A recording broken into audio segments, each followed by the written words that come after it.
Hi everyone, it's me again. Michael Watts is the name my parents gave me. I also go by Sergi Fernando.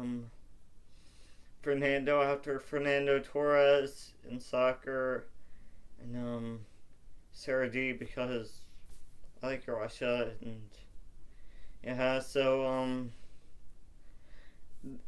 This sticker is not accurate. See, I did not give blood today because they had to test my hemoglobin twice, and I think I was like 12.1, and you had to be 13. So my iron was low.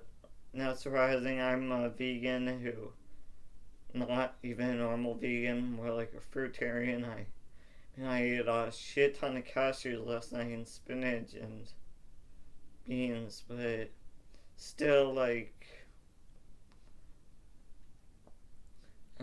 one of the things they say about being a vegan is you get to eat like constantly because, like, maybe if you're eating more like raw foods, fruits, because that digests really, really easily. Fruit, like, digests so quickly, but, I don't think anyone who's completely fruitarian would definitely not donate blood. But I was healthy. I went through the rapid pass questionnaire where they ask you all those things like have you been outside the U.S. Just to Australia and New Zealand. So I think that's pretty good. Never been to China. I'm not sexually active, so a lot of the questions are like, have you have you been with a prostitute, or have you served in juvenile detention or whatever? And yeah, so that was one part of my day. I'm really, really surprised at how many people do not know where B12 comes from. Like, I've been asking lots of people, do you know where B12 comes from? And no, is that a compound? Well, I guess I'm in a science building all day, but B12 is one of the essential. Well, it's a nutrient that your body needs to function properly, and like without it, you can easily get out of breath, and your mind doesn't work right. So B12, if you didn't know, it comes from the bacteria in soil, and humans originally got it from drinking unfiltered river water or just pulling stuff out of the ground, eating it right then and there. Some people still do that, like especially gardeners. And with modern pesticides and sanitation, we have eliminated all our sources of B12, and even farm animals these days, they spend their life indoors. I know it's really horrible the way they're in really small cages, and it's like if you knew where it came from here, you definitely don't want to eat that. Um, so even the farm animals, they take a B12 supplement. Like farmers just mix it in with the feed, and um, see they just mix in with the feed. And so I guess the only choice are eat some soil or take a supplement. So I don't know, whichever. I mean, when I say eat soil, it doesn't have to be. We need a thousandth of a teaspoon a day, and I think algae has it, or I mean, if you just pull stuff out of the ground like dandelions or horseradish, I think there's still some dirt on it. Like when it's a very minute amount, you don't really have to worry. You might, depends on your immune system, I guess, but there's always yoga, tai chi, acupuncture, great for the immune system and everything. Um, so today I started my book by C.W. Leadbeater about chakras. It's called Chakras, probably one of the first written about the Buddhist concept of the spheres of energy or your centers of focus. Like there's 7 main chakras along the spine, 108 for the whole body. But so there's Muladhara. Let's you can see I have up here 4 petals for Muladhara. Most basic.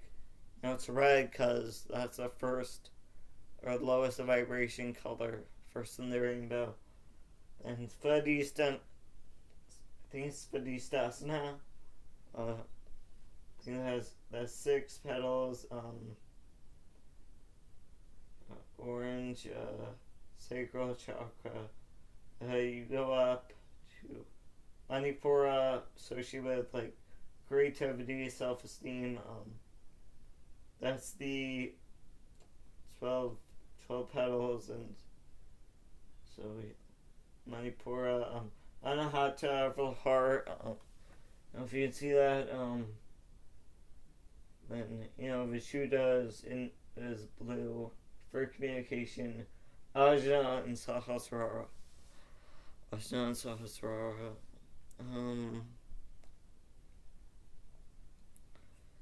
And what I wanted to say about that book, I mean, a lot of people, at first they'll go into it thinking, like, who's gonna believe this? A lot of people are gonna, like my brother I know, he tried to make fun of me because I was talking about chakras one time, and I mean, he's obviously, if I show it to him, he'll just be like, what? This is so stupid.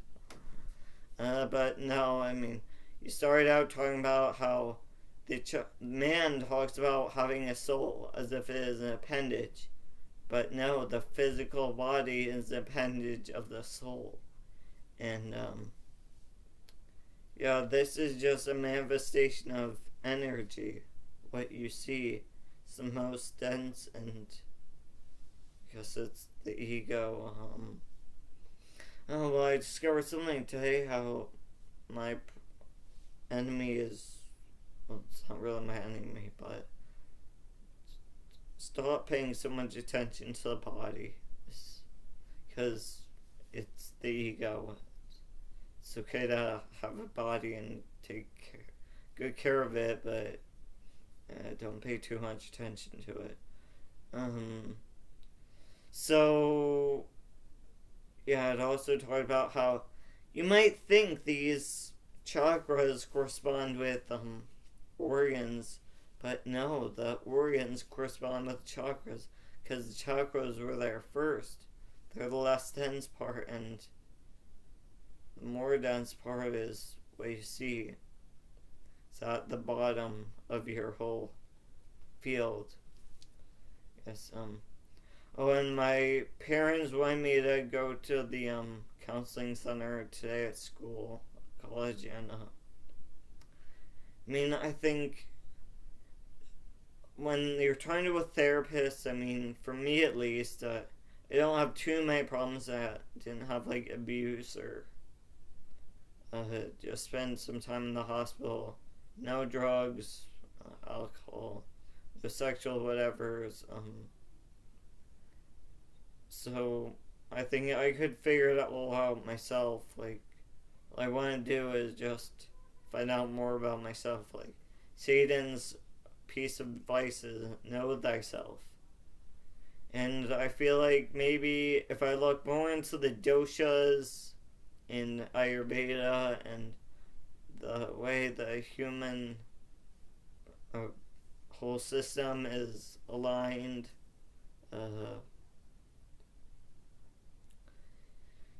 so I mean, that book had a lot of good references by Madame Blavatsky.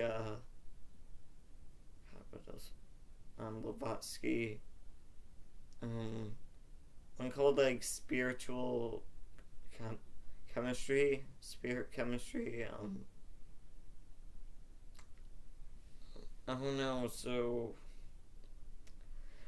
lately, I've really been into jumping. I know that's one of the supposed ways the ninja would practice. Like, they'd grow a stalk of corn and every day try to jump over it. And as it got taller and taller, they had to jump over it more. And I know lots of people who have made it to like championship in martial arts. As a kid, they like jumping over things. They start with smaller things and they gradually build to bigger things. And I'm glad I did my qigong outside the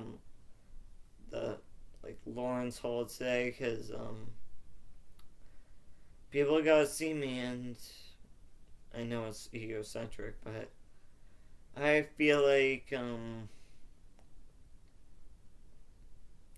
as more people see this stuff that it's not so out there, I add to the Akashic records. And culture is a thin veneer of familiarity, so they just become more familiar with it. It's like, so far I've only had people say, oh, it's Tai Chi, and sort of, not really Qigong, but whatever. And when people see me eating apples, or I know lots of people, like the food trucks, they just got the stuff that comes in styrofoam, and I don't know, it's heavily processed, full of, it's definitely not vegan. I don't know, it smells like French fries, chicken, ketchup, whatever. Ketchup actually has more sugar than ice cream. So I feel like as they see me bring in my own food and stuff, like to the Red Cross, but I always bring my own food, because what they provide, it's like junk food packaged. Yeah, it's I don't know, like, yeah, Lana bars or Labrador bars. I don't know. I think maybe I shouldn't be as strict with my diet, or yeah.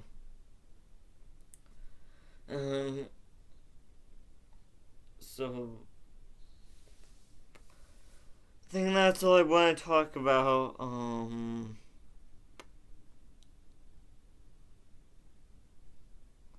Yeah, so study your body, be creative, learn how to draw. There's plenty of stuff online, tutorials, how to draw Zapdragon and Sonic and whatever. Put links in the description, be creative, look into other cultures,